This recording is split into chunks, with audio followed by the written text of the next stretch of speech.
আজকে আপনাদেরকে দেখাবো ভিন্ন ধরনের একটু খাবার।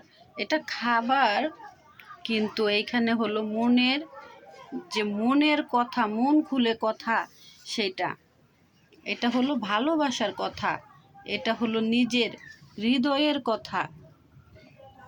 এই যে আজকে সাদা ভাত, পেঁয়াজ, কাঁচামরিচ, সাথে 2টা শুকনো মরিচও নিয়েছি।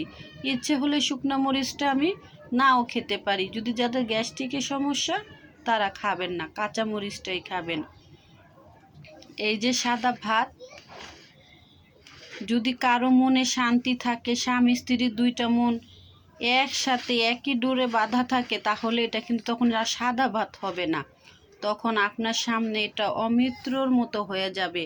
আল্লাহ কি খাইয়েছো, স্বামী যা খাইয়েছে আলহামদুলিল্লাহ ভালো খেয়েছি। আর যদি আপনার সংসারে সুখ না থাকে, আপনার স্বামীর সাথে কোনো কারণে মনের অমিল হয়, তখন আপনাকে যতই বিরিয়ানি, তেহারি, কাচ্চি এনে দেওয়া হোক না কেন আপনি খাবেন, কিন্তু যে মনের একটা শান্তি সেটা কিন্তু আর আপনার ভিতরে থাকবে না।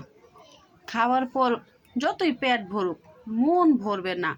আর যদি স্বামী স্ত্রীর 2টা মন একসাথে থাকে, সংসার জীবন আপনি সুখী, আপনার স্বামীকে নিয়ে আপনি সুখী, তখন এরকম কাঁচামরিচ পেঁয়াজ দেওয়া ভাত খেলেও নিজেকে অনেক সুখী সুখী মনে হবে তখন আপনিই যেন এই রাজ্যের প্রেসিডেন্ট, তখন নিজেকে প্রেসিডেন্ট মনে হবে। দেখেন আপনি কত সুখী, কিন্তু কি খেয়ে ভাত খেয়েছেন? কাঁচামরিচ পেঁয়াজ।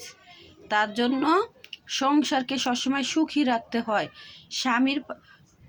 স্বামীকে সুখী রাখতে হয়, তাহলে স্বামী সুখী, নিজে সুখী, আর আমি সুখী মানে আমার পুরো সংসারটাই সবাই মিলে সুখী।